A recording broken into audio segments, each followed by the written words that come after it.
Dicen que el poder se conquista con discursos, pero a veces se conquista con un reloj en contra. Imagina a un hombre que aprende a hablar como si cada frase fuera la última, porque en su país, una palabra mal puesta puede costarte la carrera, la libertad o la vida. Y ahora imagina que ese hombre, antes de ser temido y aplaudido, fue un niño que miraba el mundo desde la provincia, con la sensación de que Colombia era un tablero donde otros movían las piezas. Ese niño se llamaba Gilberto Alzate Avendaño, y su historia empieza con una paradoja.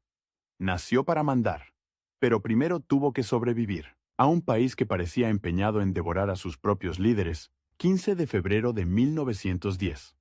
Colombia todavía respira el aire pesado de un siglo que no termina de irse.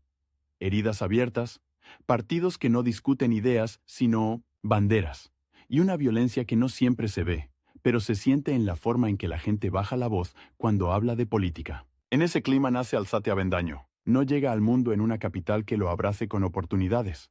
Llega a un país donde el apellido pesa, sí, pero donde el talento, sin disciplina, se pierde como pólvora mojada. Y desde temprano, lo que lo distingue no es la comodidad, es la intensidad. Hay personas que aprenden a leer para saber.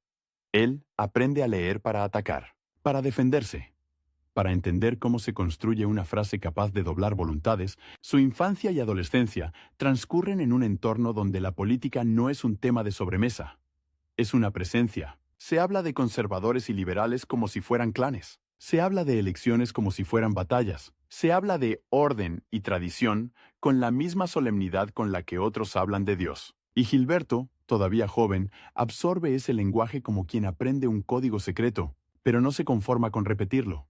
Quiere dominarlo. Quiere ser el que pone el ritmo, el que obliga a los demás a responder. En los años de formación, mientras otros jóvenes sueñan con una vida tranquila, él se entrena para una vida pública. Hay algo casi físico en su relación con la palabra.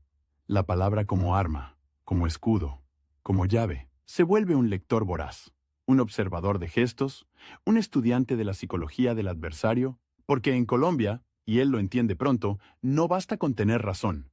Hay que imponerla. Y para imponerla, hay que saber hablar. Hablar de pie, hablar bajo presión, hablar cuando el auditorio ya decidió odiarte. La universidad y el derecho, ese camino clásico de tantos políticos colombianos, no son para él un simple título. Son un taller de combate. El derecho le enseña estructura, le enseña a encadenar argumentos como si fueran eslabones de acero. Pero la política le exige otra cosa: velocidad, instinto, capacidad de convertir una idea en una consigna, y una consigna en una multitud. En esos años, Alzate empieza a ser conocido por algo que no se compra ni se hereda. Presencia. Entra a un salón y el aire cambia. No porque grite, sino porque parece que siempre está a punto de decir algo que va a incomodar a alguien. Y entonces aparece el primer gran conflicto real de su vida. No es solo la rivalidad con el partido contrario, es la pelea dentro de su propio mundo. Porque el conservatismo colombiano no es una sola voz. Es un coro lleno de egos, jerarquías, pactos silenciosos. Para un joven ambicioso, el enemigo no siempre está enfrente. A veces está al lado, sonriendo. Alzate no tarda en descubrir que ascender en su partido implica desafiar a figuras establecidas, romper la comodidad de los jefes, incomodar a quienes prefieren la política como administración lenta y no como choque frontal. Y él es choque frontal. En su juventud política, empieza a perfilarse como un orador de filo. No es el tipo de líder que busca caer bien. Busca ser inevitable. Sus intervenciones se vuelven comentadas, repetidas, temidas. Hay quienes lo escuchan con admiración y quienes lo escuchan con rabia, pero casi nadie lo escucha con indiferencia. Y en un país donde la indiferencia es la muerte del político, eso es poder en estado puro. Colombia, mientras tanto, se va tensando. Las décadas avanzan y el enfrentamiento entre partidos se vuelve más que retórica. La vida pública se llena de sospechas, de lealtades que se comprueban con gestos mínimos, de amistades que se rompen por una frase. En ese ambiente, Alzate aprende una lección brutal. La política no perdona la ingenuidad. Un error de cálculo puede convertirte en blanco. Y él, que parece hecho para el riesgo, empieza a vivir como si cada movimiento tuviera consecuencias irreversibles. Su ascenso no es lineal ni cómodo. Hay resistencias, hay puertas que se cierran, hay miradas que lo miden como si fuera una amenaza prematura. Pero él insiste. Se mete en el debate público con una mezcla rara de disciplina y provocación. No se limita a repetir el catecismo partidista. Lo interpreta, lo reescribe, lo vuelve espectáculo. Y eso, en un país acostumbrado a la solemnidad, es dinamita. En esos años tempranos, su nombre empieza a circular con una cualidad que pocos logran. No solo promesa, sino peligro. Peligro para los adversarios, sí, pero también para los acomodados de su propio bando. Porque Alzate no parece dispuesto a esperar turno. Y en política, no esperar turno es una declaración de guerra. La prensa y los círculos políticos lo observan, algunos intentan encasillarlo. Joven brillante, conservador combativo, tribuno. Pero él se resiste a ser una etiqueta, quiere ser el centro del tablero. Y para eso necesita algo más que talento. Necesita oportunidad, necesita crisis. Porque los líderes como él no nacen en tiempos tranquilos. Se forjan cuando el país se rompe, y el país empieza a romperse de verdad. A medida que se acerca la mitad del siglo, Colombia entra en una espiral donde la palabra violencia deja de ser metáfora. La confrontación política se vuelve sangre, miedo, desplazamientos, venganzas. En ese contexto, la figura del orador adquiere un peso casi aterrador. Un discurso puede encender una plaza o calmarla. Puede justificar una persecución o frenarla. Alzate, que domina la palabra, se vuelve más influyente y más vigilado, porque cuando un país arde, el que sabe hablar se vuelve sospechoso de poder incendiarlo más. Aquí aparece el segundo filo de su conflicto. El sistema, no solo el sistema del Estado, sino el sistema de reglas no escritas que decide quién puede subir y quién debe quedarse en la fila. Alzate empuja, presiona, exige espacio, y el sistema responde como siempre responde, con maniobras, con alianzas, con silencios calculados. En Colombia, muchas veces no te derrotan con un no, te derrotan con un después. Te aplazan hasta que te desgastas, pero Alzate no se desgasta, se afila, en su camino hacia la primera línea, se convierte en una figura que polariza, y esa polarización, lejos de frenarlo, lo alimenta, porque entiende algo esencial. En tiempos de incertidumbre, la gente no busca matices, busca certezas. Y él ofrece certezas con voz firme, con frases que suenan a destino. Sus discursos no son solo argumentos, son escenas, pintan enemigos, dibujan amenazas, prometen orden. Y cuando promete orden, no lo hace como un burócrata. Lo hace como alguien que cree que el país se le está escapando de las manos a todos. Pero el precio de esa intensidad es alto. Cada paso que da lo mete más en el centro del huracán. Y en el centro del huracán, el tiempo se vuelve un enemigo. Porque la política colombiana de esos años no es una carrera larga y tranquila. Es una carrera donde puedes caer en cualquier curva. Alzate lo sabe, lo siente, por eso acelera, por eso habla como si tuviera una fecha límite invisible. Y entonces, cuando su nombre ya pesa, cuando su voz ya se reconoce, cuando su presencia ya incomoda a los viejos jefes, llega el momento en que deja de ser solo un joven brillante y se convierte en un actor inevitable del conservatismo. No porque le abran la puerta con aplausos, sino porque la empuja hasta que cruje. Entra a la vida pública con la convicción de que Colombia necesita una dirección clara, y con la ambición, nunca disimulada, de ser parte de esa dirección. Pero el país no está esperando a un salvador. Está esperando un choque. Y Alzate, sin saberlo todavía, está caminando hacia el escenario donde su voz ya no será solo una promesa, sino un arma en una guerra política real. Una guerra donde el adversario no será únicamente el liberalismo, ni siquiera los rivales internos, sino algo más grande y más frío, la maquinaria del poder que decide quién asciende y quién se queda a las puertas, mirando cómo otros escriben la historia. Y mientras él se prepara para el salto, Colombia se prepara para su propia tormenta. Porque lo que viene no es una discusión parlamentaria ni una campaña elegante. Lo que viene es un país al borde. Y un hombre que cree que nació para empujarlo hacia un lado u otro. Y cuando ese borde se abre, ya no hay vuelta atrás. La tormenta no llega con un trueno, llega con un disparo. Y en Colombia, a finales de los años 40, ese disparo tiene nombre y fecha, como una sentencia escrita en la pared. El 9 de abril de 1948 asesinan a Jorge Eliezer Gaitán y Bogotá se convierte en una hoguera. Vidrios rotos como hielo en las aceras, humo negro subiendo entre edificios, gente corriendo con la mirada desquiciada, radios escupiendo rumores como gasolina. El país entero entiende, en cuestión de horas, que la política ya no es un debate. Es una guerra civil sin declaración formal. Gilberto Alzate. Avendaño, que había aprendido a usar la palabra como un bisturí, se encuentra de pronto en un escenario donde la palabra puede ser fósforo, y ahí aparece el primer giro brutal. El orador brillante ya no compite solo por aplausos opuestos. Compite por sobrevivir políticamente, sin que lo devore el incendio que él mismo ayuda a describir. Porque en ese nuevo país, cada frase se interpreta como una orden, cada silencio como una traición. Alzate no es un espectador. Se mete en el centro del conflicto con la energía de quien cree que el caos es una oportunidad para imponer dirección. En el conservatismo, su figura crece como crecen las sombras al atardecer. Rápido, inevitable, inquietante. No es el conservador de salón, de protocolo, de frases suaves. Es el tribuno que entiende que la multitud no escucha argumentos. Escucha ritmo, amenaza, promesa, y él sabe darles eso. Sabe señalar un enemigo. Sabe construir una escena, sabe convertir el miedo en disciplina, pero el poder real no se conquista solo en plazas. Se conquista en pasillos, en comités, en pactos que se firman con sonrisas y se rompen con un gesto. Y ahí empieza su verdadero combate, el que no se ve. Dentro del Partido Conservador, Alzate se vuelve un problema. Un problema para los liberales, sí, pero sobre todo para los conservadores que ya están instalados, los que prefieren administrar el país como una herencia, no como una batalla. Él no pide permiso. Él empuja, y cada empujón deja enemigos. En esos años, su carrera se acelera. Su nombre aparece con fuerza en la vida pública nacional. Representante, senador, figura de primera línea. Y con cada escalón, el conflicto se vuelve más peligroso. Porque ya no se trata de ganar una discusión. Se trata de controlar el rumbo del partido en un país que se desangra. La violencia no es un concepto. Es un mapa de pueblos vaciados, de caminos donde la gente viaja con miedo, de noches donde una puerta golpeada puede ser el fin. En ese clima, la política se vuelve una máquina que exige lealtades absolutas. Alzate, sin embargo, no es dócil, y ahí aparece el segundo giro.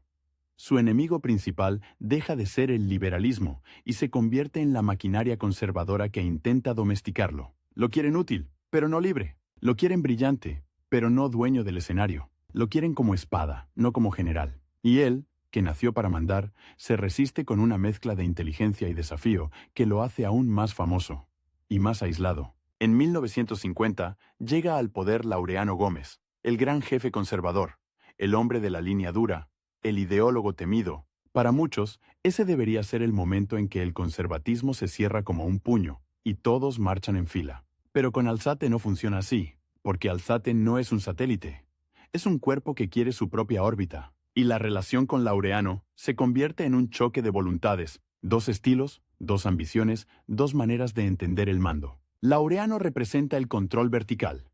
Alzate, la política como combate permanente, como pulso con el país y con el propio partido. La tensión crece en público y en privado. En los corrillos políticos se habla de él como de un hombre que no se arrodilla, y en Colombia, no arrodillarse tiene precio. Se cierran puertas, se reparten cargos sin él, se tejen alianzas para contenerlo. La estrategia es vieja.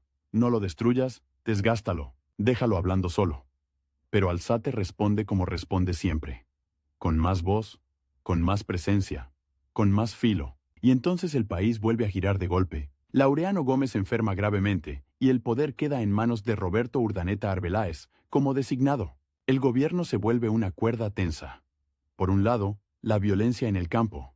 Por el otro, un Estado que intenta sostenerse con decretos y fuerza. En ese ambiente, Alzate se mueve como pez en agua turbia. Denuncia, presiona, propone, ataca. Su figura se vuelve la de un conservador que no solo defiende el orden, exige un orden que lo tenga a él en el centro. Pero el tiempo, ese enemigo invisible que él siempre sintió, empieza a apretar de otra manera, porque la crisis nacional abre una puerta que no se abre dos veces. La posibilidad de redefinir el poder. Y cuando una puerta así aparece, hay que cruzarla rápido, o te la cierran en la cara. 1953. Un nuevo golpe de timón. El general Gustavo Rojas Pinilla toma el poder. Muchos conservadores y liberales, agotados por la sangre, ven en el militar una salida. Promete pacificación, promete orden, promete que la política volverá a ser política, y no matanza. Y aquí llega el giro más inesperado para quienes creían que Alzate era simplemente un hombre de partido. Alzate no se entrega al nuevo régimen como un devoto. Lo observa, lo mide, Y cuando entiende que el uniforme no viene solo a apagar incendios, sino a controlar el país, se prepara para otra guerra. La guerra contra la dictadura. Porque Rojas Pinilla no tarda en mostrar el verdadero rostro del poder militar. Censura, persecución, propaganda. Un Estado que quiere aplastar la crítica. Y para un hombre como Alzate, eso es una provocación directa. Su herramienta principal, la palabra, se convierte en objetivo. La prensa se vigila, los micrófonos se controlan, los opositores se intimidan. En ese escenario, hablar no es un acto retórico, es un acto de riesgo. Alzate entra entonces en una fase decisiva.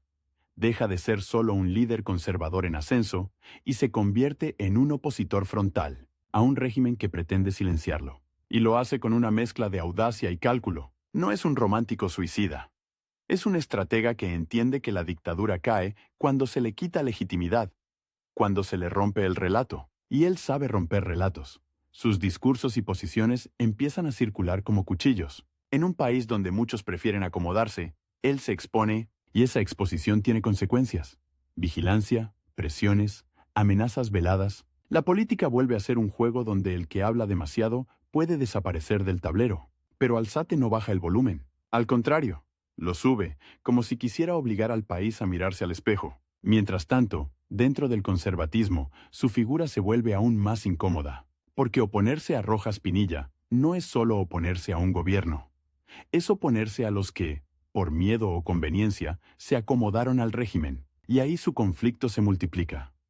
Pelea contra el dictador, pero también contra los tibios de su propio bando. Cada paso que da lo deja con menos aliados seguros y con más enemigos atentos. Y entonces aparece la cuenta regresiva más cruel. No una fecha escrita en un calendario, sino una sensación que lo persigue. Alzate vive como si supiera que el tiempo no le pertenece. No porque tenga un diagnóstico médico en la mano. Eso vendrá después. Sino porque la historia colombiana le ha enseñado que los líderes pueden caer de un día para otro. Un atentado, un exilio, una cárcel, una traición. En ese país, el futuro es un lujo. 1957. El régimen de Rojas Pinilla se derrumba. La presión social, la oposición política, el desgaste, todo se junta como una ola que finalmente rompe, y aquí llega otro giro. La caída del dictador no abre un camino limpio. Abre un nuevo laberinto. Liberales y conservadores, aterrados por la posibilidad de seguir matándose, pactan el Frente Nacional. Alternancia en la presidencia. Reparto del poder. Un acuerdo para cerrar la guerra partidista. Pero también para cerrar el sistema. Para convertir la política en un club con llave. Para muchos, ese pacto es salvación. Para Alzate, es una trampa con perfume de paz. Porque entiende lo que otros prefieren no decir en voz alta.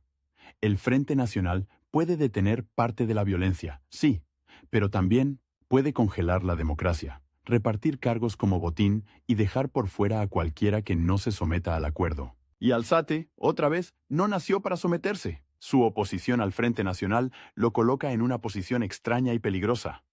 Es conservador, pero desafía el pacto que su propio partido firma con el liberalismo. Es un hombre del establecimiento, pero denuncia el cierre del sistema. Es un tribuno que podría beneficiarse del reparto, pero decide enfrentarlo, y esa decisión lo convierte en un símbolo para unos y en un obstáculo para otros. En el conservatismo, su liderazgo se consolida como el de una corriente propia, el alzatismo, que no es solo un grupo. Es una actitud, una manera de decir, no aceptamos que la política se reduzca a turnos pactados, no aceptamos que el país se administre como una empresa de dos socios. Y esa postura lo proyecta hacia lo que parece inevitable, la candidatura presidencial. Pero el camino hacia la presidencia en Colombia no es una autopista, es una selva. Y Alzate entra en esa selva con enemigos en todas partes. Liberales que lo temen, conservadores que lo envidian, pactistas que lo consideran un saboteador, y una opinión pública cansada que ya no cree en nadie. Aún así, su voz sigue creciendo. Sus apariciones públicas se vuelven eventos. La gente no va solo a escucharlo. Va a ver si es verdad que existe alguien capaz de romper el guión. Y entonces, cuando parece que el tablero se está acomodando para su gran salto, ocurre algo que en política es peor que un ataque. Frontal. El cerco silencioso. Se activan mecanismos para aislarlo, para reducir su influencia, para presentarlo como un extremista, como un hombre del pasado, como un peligro para la paz recién firmada. La narrativa es simple y efectiva. Si lo escuchas a él, vuelve la guerra. Y Alzate tiene que pelear no solo contra adversarios, sino contra una etiqueta pegajosa. Aquí el conflicto se vuelve íntimo. Su mayor arma, la intensidad, se convierte también en su mayor vulnerabilidad. Porque en un país traumatizado, la intensidad asusta, y él, que no sabe hablar en susurros, debe encontrar la forma de no ser devorado por el miedo colectivo. A finales de los 50, su figura ya no es la de un político más. Es la de un hombre que está a punto de tocar el poder máximo o de ser aplastado por la maquinaria que reparte el poder entre pocos. Y el reloj, ese reloj que siempre estuvo en su nuca, empieza a sonar más fuerte. No porque alguien lo diga en público, sino porque cada movimiento del sistema parece diseñado para ganar tiempo. Para que él no llegue. Alzate acelera. Viaja, organiza, escribe, habla. Se convierte en una presencia constante, como si quisiera ocupar el aire antes de que se lo quiten. Y en esa aceleración hay algo casi trágico. El país lo escucha, lo discute, lo teme, lo sigue. Pero el poder real, el que se firma en acuerdos, se mueve con otra lógica. Una lógica fría, de cálculo, de reparto. Y así, cuando termina esta etapa, Alzate queda parado en el umbral más peligroso de su vida. Ya no es solo el joven que empujó la puerta del partido. Es el hombre que amenaza con derribar la casa entera. Está más cerca que nunca de la presidencia, pero también más rodeado que nunca. Y lo que viene no será una simple campaña. Será una carrera contra el sistema, y contra un enemigo que todavía no muestra la cara, pero que ya está trabajando en silencio dentro de su propio cuerpo. La primera señal no fue un dolor dramático ni una caída en público, fue algo más cruel, un cansancio que no se iba, como si el cuerpo, ese aliado silencioso de los grandes oradores, empezara a cobrarle cada noche de discurso, cada viaje, cada pelea. Gilberto Alzate. Avendaño lo disimula, porque en Colombia un líder no puede parecer frágil. La fragilidad se huele, se comenta, se usa, y él está en el punto exacto donde cualquier grieta se convierte en sentencia. A finales de los 50, su nombre ya no es solo una corriente dentro del conservatismo. Es una amenaza para el guión completo del Frente Nacional. Ese pacto, presentado como salvación, funciona como una puerta con dos llaves. Una la tiene el liberalismo, la otra el conservatismo oficial. Y Alzate, con su alzatismo, insiste en que el país no puede reducirse a un turno de dos familias políticas repartiéndose el Estado como si fuera una finca. Lo dice con palabras que no acarician, muerden, y por eso lo escuchan incluso quienes lo detestan. La tensión sube porque el sistema tiene una lógica simple: neutralizar al que no cabe, no siempre con cárcel o exilio, a veces con algo más elegante y más efectivo: aislamiento, caricatura, rumor. En los pasillos se repite que Alzate es incendiario, que su estilo revive odios, que su voz pone en riesgo la paz. Es una etiqueta diseñada para un país traumatizado. Si la gente tiene miedo de volver a la sangre, cualquier hombre intenso puede ser presentado como el fósforo, pero Alzate no se deja encerrar en esa caja. Se mueve como si supiera que el tiempo se le está acabando, aunque nadie lo diga en voz alta. Multiplica reuniones, recorre regiones, se mete en plazas donde el polvo se levanta con cada paso y la gente lo mira como se mira, a alguien que puede cambiar el destino o empeorarlo. Su oratoria no es un adorno, es un arma. Habla con frases que parecen golpes de martillo, con imágenes que se quedan pegadas, y en cada intervención hay una idea que late como un tambor. Colombia no puede ser administrada por un acuerdo de élites mientras el país real sigue viviendo con miedo, pobreza y resentimiento. El conflicto central de su vida, en esta etapa, ya no es con un rival individual, es con una arquitectura completa. El Frente Nacional como sistema cerrado. Y ese sistema tiene defensores en ambos partidos, en la prensa amiga, en los directorios, en los comités que deciden candidaturas, como quien decide un reparto. Alzate lo sabe. Si quiere llegar a la presidencia, no basta con convencer a la gente. Tiene que romper el cerco de los que controlan las llaves. Y entonces llega un giro que lo obliga a jugar en un tablero aún más peligroso. Dentro del conservatismo, la pelea se vuelve abierta. No es una discusión de matices. Es una lucha por el alma del partido. De un lado, los que aceptan el pacto como destino inevitable. Del otro, Alzate y los suyos, que lo ven como una camisa de fuerza. En reuniones privadas, su nombre provoca silencios tensos. En público, provoca multitudes. Esa combinación, aplausos afuera, cuchillos adentro, es la más letal en política. Alzate empieza a construir su camino presidencial como quien arma una máquina bajo fuego. Necesita estructura, necesita apoyos regionales, necesita disciplina. Pero cada apoyo que gana es un enemigo que despierta. Cada líder local que se le suma recibe presiones, cada periódico que le abre espacio recibe llamadas. No siempre hay pruebas, no siempre hay documentos. Hay algo más difícil de combatir. El ambiente. Un aire espeso donde todos entienden que hay límites invisibles, y aún así, él empuja. Porque su ambición no es un secreto, y su talento tampoco. En el Congreso y en la vida pública, su figura se impone con una mezcla rara. Intelectual y callejera, doctrinaria y teatral. Puede citar ideas con precisión, y al mismo tiempo, hablarle a la multitud como si estuviera en una plaza de toros. Esa dualidad lo vuelve magnético. Y la magnetización, en política, es una forma de poder que asusta a los administradores del orden. En 1958, con Alberto Lleras Camargo en la presidencia como primer mandatario del Frente Nacional, el país intenta venderse a sí mismo, la idea de una nueva normalidad, pero la normalidad es frágil. La violencia partidista no desaparece como por decreto. Se transforma, se desplaza, deja heridas abiertas. Y Alzate aprovecha esa grieta. Insiste en que la paz no puede ser solo un acuerdo entre cúpulas, que la democracia no puede ser un club. Sus palabras golpean donde duele. En la legitimidad, la respuesta del sistema es doble. Por un lado, intenta absorberlo, ofrecerle espacios, tentarlo con cuotas, invitarlo a la mesa para que deje de patearla. Por el otro, intenta desgastarlo, presentarlo como obstáculo, como hombre del pasado, como peligro. Es una pinza. Y Alzate, que entiende el juego, se niega a ser decorado. No quiere ser un invitado, quiere ser el anfitrión. En medio de esa batalla, su cuerpo empieza a enviar señales más claras. No son escenas melodramáticas, son detalles que solo los cercanos notan. Pausas más largas, una palidez que aparece después de un discurso, una tos que se repite, una mirada que por segundos se pierde como si estuviera calculando algo más que política. Pero él sigue. Porque su vida entera ha sido una carrera, y ahora la carrera tiene una fecha invisible. La cuenta regresiva se vuelve real, cuando los médicos, finalmente, ponen nombre a lo que él había tratado como simple agotamiento. El diagnóstico cae como un golpe seco. Cáncer. No es una palabra neutra. En esa época suena casi como una condena. Y aquí aparece el contraste más brutal de su historia.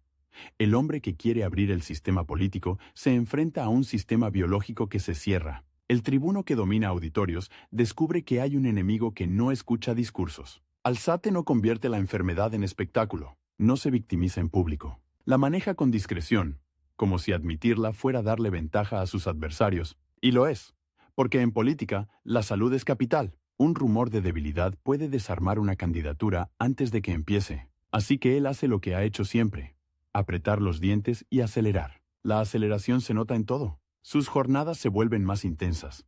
Como si quisiera meter años en meses, habla, escribe, organiza.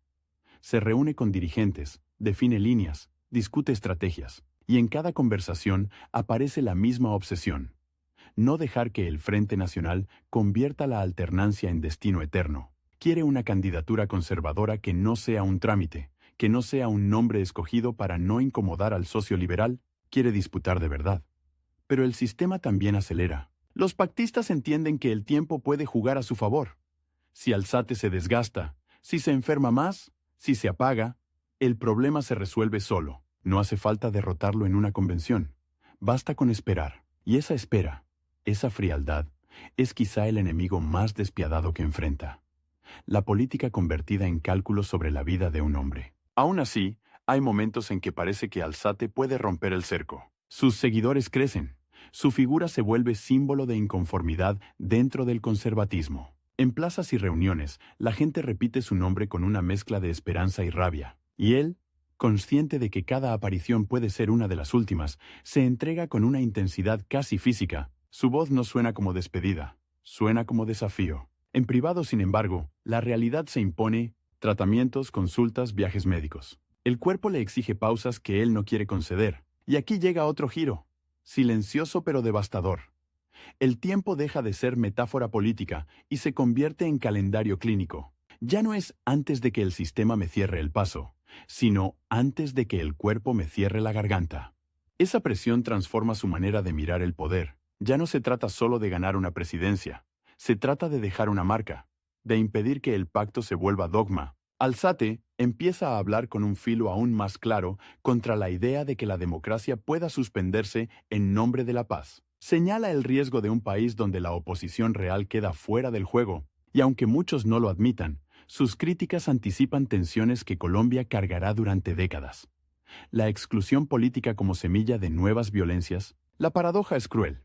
Cuanto más lúcido se vuelve su diagnóstico sobre el sistema, más limitado se vuelve su cuerpo para pelearlo. Y aún así, no se retira, no se guarda, no se vuelve un consejero en la sombra. Sigue siendo Alzate, frontal, incómodo, brillante, como si la idea de callar le resultara más insoportable que el dolor. En 1960, el desgaste ya es visible para quienes lo ven de cerca. Hay días en que su energía parece una llama que se sostiene por pura voluntad, pero su entorno político sigue funcionando con la misma dureza. Reuniones, presiones, decisiones. Nadie detiene la máquina por la enfermedad de un hombre, ni siquiera si ese hombre puede cambiar el rumbo del partido. Y esa indiferencia del sistema, esa capacidad de seguir girando mientras alguien se apaga, es una de las imágenes más frías de esta historia. Alzate, sin embargo, todavía provoca temor. Porque incluso enfermo, su palabra pesa. Incluso debilitado, su figura puede desordenar acuerdos. Y por eso, hasta el final, sigue siendo vigilado, discutido, contenido. No lo tratan como a un moribundo.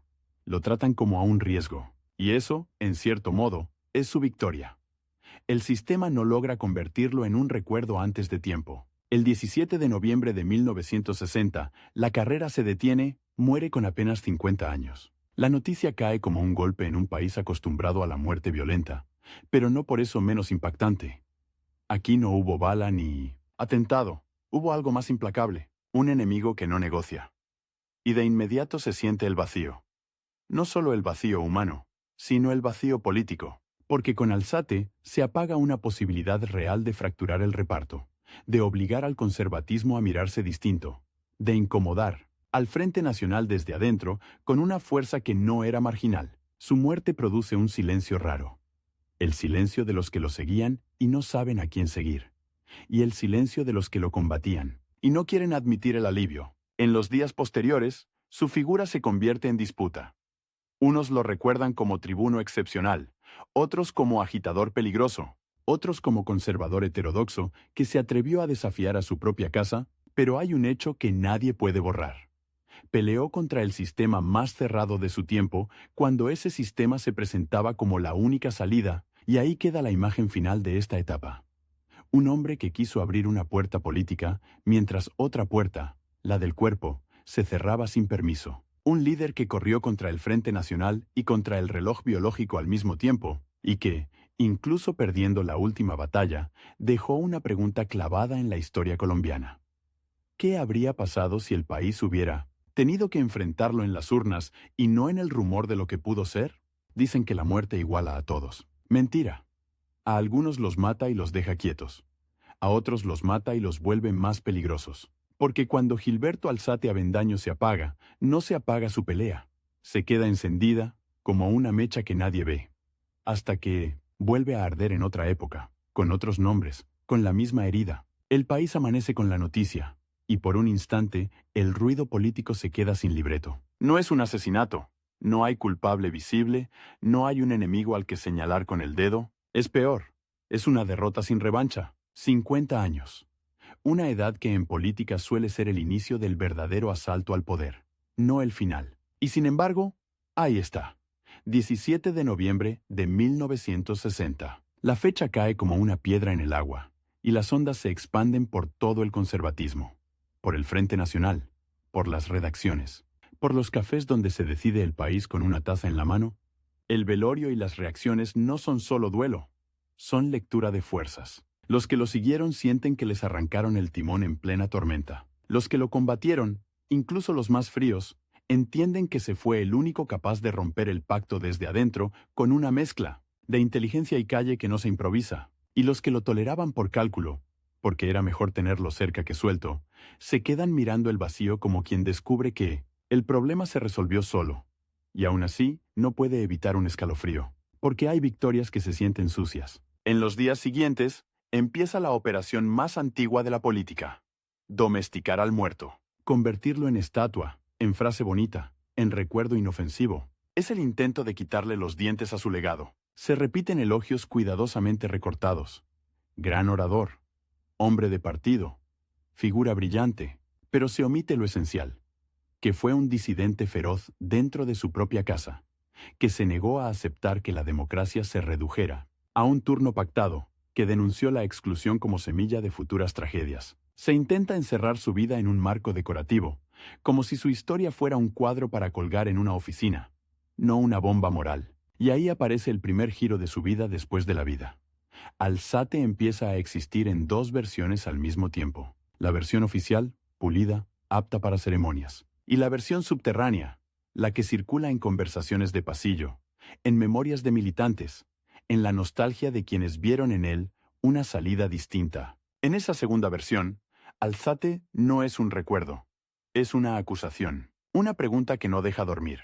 Si el Frente Nacional era la única salida, ¿por qué necesitaba tanto silencio alrededor de quienes lo criticaban? Su movimiento, el alzatismo, queda sin su centro de gravedad. Y eso, en política, es como quitarle el corazón a un animal que todavía corre por inercia. Los seguidores intentan reorganizarse, pero la fuerza que los unía no era solo una doctrina, era una voz. Alzate no era un líder que delegaba su magnetismo, lo encarnaba. Sin él, la corriente se fragmenta, se dispersa, se vuelve más fácil de absorber por el aparato partidista que él había desafiado. El sistema, que antes lo contenía con pinzas, ahora lo digiere con calma. El Frente Nacional, mientras tanto, respira. No lo dice en público, pero se nota en la manera en que el tablero vuelve a ordenarse. La alternancia pactada sigue su curso, y la ausencia de Alzate funciona como una pieza que encaja. El conservatismo pierde a su tribuno, más incómodo justo cuando el pacto necesita estabilidad. Es un alivio estratégico. Y sin embargo, ese alivio tiene un costo invisible. Se pierde una oposición interna con capacidad de canalizar inconformidades por la vía política. Cuando una inconformidad no encuentra puerta, busca ventana. Y cuando no hay ventana, busca pared. La ironía es brutal. Alzate había advertido que cerrar el juego político podía incubar nuevas violencias. Y tras su muerte, esa advertencia queda flotando como humo. No porque él haya predicho el futuro con exactitud, sino porque entendía una lógica humana elemental. La exclusión no desaparece, se transforma. En un país donde la violencia partidista había dejado cicatrices frescas, el pacto de élites prometía paz, pero también imponía un techo, y Alzate, con su obsesión por la participación real, había señalado el peligro de confundir silencio con reconciliación. Su legado empieza entonces a moverse por caminos extraños. No se convierte en un programa de gobierno, porque no llegó a gobernar. Se convierte en un estilo de oposición. La idea de que se puede ser conservador y al mismo tiempo rebelde frente al conservatismo oficial. La idea de que la disciplina de partido no debe ser obediencia ciega. La idea de que la democracia no es un acuerdo entre jefes, sino un conflicto administrado con reglas abiertas. Para algunos, eso es una herejía. Para otros, es la única forma de que la política no se pudra. Y en esa disputa por su memoria, aparecen imágenes que lo devuelven a la vida con una fuerza casi física. Quienes lo escucharon recuerdan la escena. El hombre de traje, la mirada fija, la voz que no pedía permiso. No era un orador que convencía con suavidad. Era un orador que arrastraba. Sus discursos no eran solo argumentos, eran golpes de realidad. Podía convertir una idea abstracta, la alternancia, el pacto, la exclusión, en una escena que cualquiera entendía. Dos llaves. Una puerta, un país afuera esperando. Esa capacidad de traducir el poder en imágenes es lo que lo vuelve peligroso incluso muerto, porque las imágenes sobreviven a los archivos. Pero la historia no es un altar, es una pelea larga. Con el tiempo, su nombre se menciona menos en la conversación cotidiana y más en círculos específicos.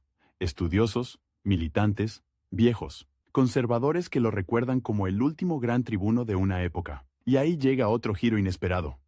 Alzate empieza a ser citado por personas que no habrían votado por él, porque su crítica al cierre del sistema no pertenece a un solo partido.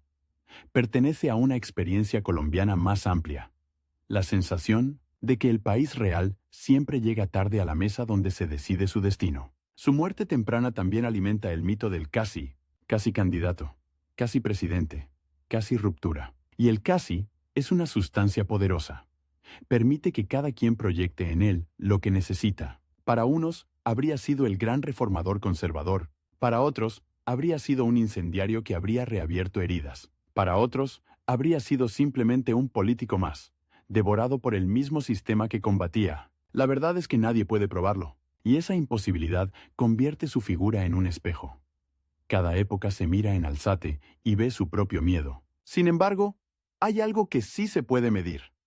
El vacío que dejó en el conservatismo como fuerza intelectual y popular al mismo tiempo, porque Alzate no era solo un operador, era un constructor de sentido. En un país donde la política suele reducirse a clientelas y pactos, él insistía en la batalla de ideas, en la necesidad de que el partido tuviera alma, no solo maquinaria. Y cuando esa voz desaparece, el partido pierde una parte de su capacidad de discutir consigo mismo sin caer en la pura repartición. La enfermedad, que él ocultó por estrategia y orgullo, termina siendo parte de su leyenda, no como melodrama, sino como reloj, porque su vida final fue una carrera contra dos sistemas, el político y el biológico. Y esa doble carrera le da a su historia un filo trágico que no necesita adornos. Mientras otros políticos negocian tiempo, él lo perdía. Mientras otros calculaban candidaturas a 4 años, él calculaba fuerzas a semanas. Y aún así, siguió hablando, siguió escribiendo, siguió empujando. No porque creyera que iba a ganar,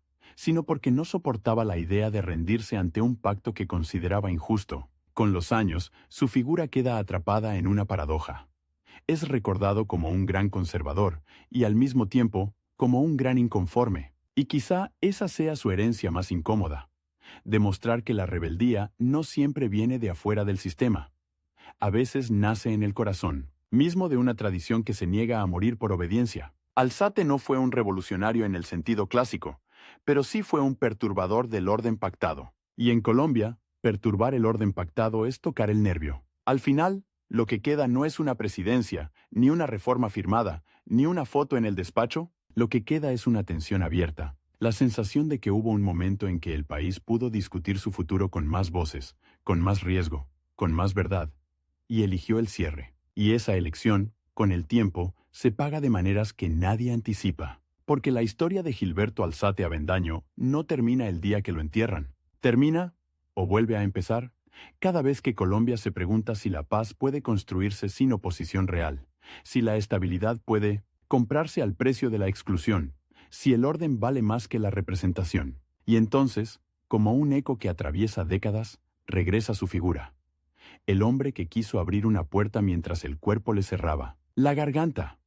El tribuno que no alcanzó a llegar a la urna, pero dejó una pregunta más difícil que cualquier elección. Y esa pregunta, todavía hoy, sigue siendo una cuenta regresiva. ¿Cuánto tiempo puede un país vivir con la política cerrada antes de 1960 que la realidad, tarde o temprano, la reviente desde afuera?